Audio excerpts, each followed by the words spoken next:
অনেককেই বলতে শুনি পরিবারের লোকজন পাত্তা দেয় না, কেউ বলেন বন্ধুবান্ধব পাত্তা দেয় না।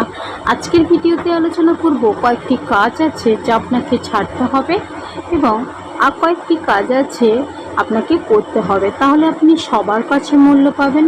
তাই ভিডিওটি পুরোপুরি দেখবেন। আমি নিশ্চিত এই কাজগুলি করলে সবার কাছে সম্মান পাবেন, ভ্যালু পাবেন, সবাই আপনাকে পাত্তা দিতে শুরু করবে।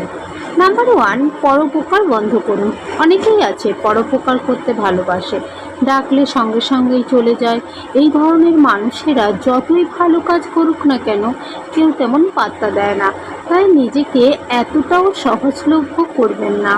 ঠিক রান্নাঘরের নুনের মতো, আপনি পারবেন, আপনার সামর্থ্যের মধ্যে থাকলেও আপনি বলবেন দেখছি, চেষ্টা করব, বলতে পারছি না কখন যাব, এই ধরনের কথা বলবেন। তাহলে এতে করে অন্তত ওই মানুষটা ওই সময়টুকুর জন্য আপনার ভ্যালু বুঝবে। দেখবেন আপনি সবার কাছে মূল্য পাচ্ছেন, পাত্তা পাবেন এবং সম্মান পাবেন। আত্মসম্মান বজায় রাখার জন্য বর্তমান সমাজে এই ধরনের কাজগুলো অত্যন্ত গুরুত্বপূর্ণ। নাম্বার 2, কেউ ডাকলে সঙ্গে সঙ্গে যাবেন না। যেমন কোনো মানুষ অসুস্থ, হসপিটালে নিয়ে যেতে হবে, তখন অবশ্যই সঙ্গে সঙ্গে যাবেন। কিন্তু আপনার বন্ধুরা মিলে পিকনিক করছে, আপনাকে ডাকছে, আপনি যাবেন, এমন নয় যে আপনি যাবেন না, আপনি যাবেন কিন্তু একটু পরে যাবেন, সঙ্গে সঙ্গে যাবেন না। নিজেকে ওই রাজনৈতিক দলের স্লোগান বানাবেন না, যখন ডাকলে তখনই পাই, তাই এবার অমুক দাদাকে চাই। আর যে কখনো পরোপকার করতে যাবেন না, এটা হচ্ছে আমাদের সবচেয়ে বড় ভুল। আপনি হয়তো ওর ভালোর জন্যই কাজটা করছেন, কিন্তু এতে করে আপনি নিজের ক্ষতি নিজে ডেকে আনছেন। মানুষ আপনাকে সহজলভ্য বানিয়ে দেবে, পাত্তা দেবে না, সম্মানও দেবে না। তাই এই ধরনের কাজ থেকে বিরত থাকুন এবং সাবধান থাকুন।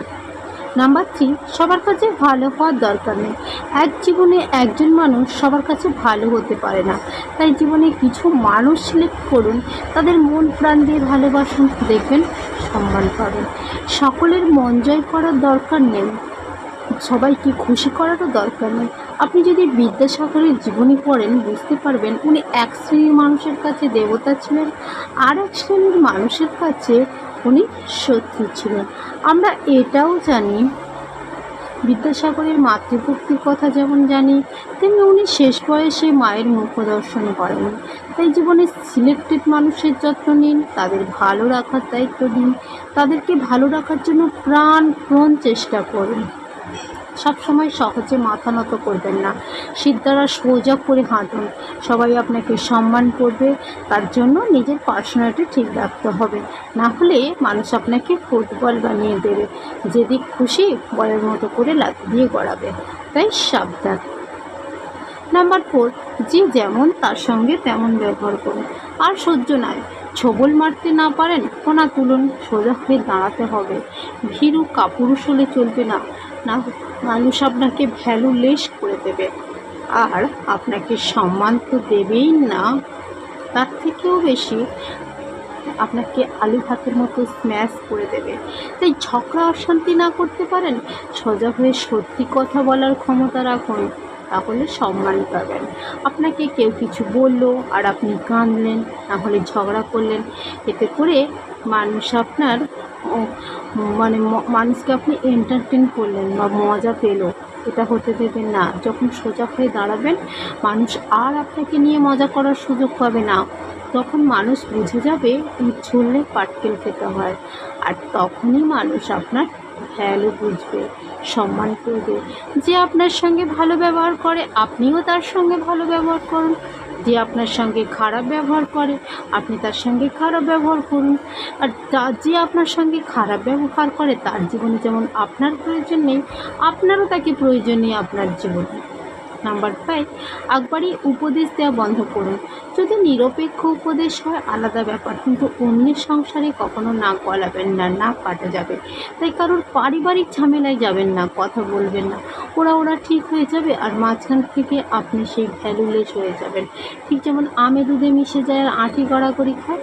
তাই সাবধান, এই ধরনের ঝামেলার মধ্যে পড়ে নিজের সম্মান নষ্ট করার কোনো দরকার নেই। আপনি এক ধার থাকুন, এইসব বিষয় যতটা সম্ভব এড়িয়ে চলুন। নাম্বার 6, সম্পর্কের মধ্যে একটা বাউন্ডারি বজায় রাখুন। কেবল আত্মীয় বাড়িতে ঘন ঘন যাবেন না, এতে করে তার কাছে আপনি সহজলভ্য হয়ে পড়বেন।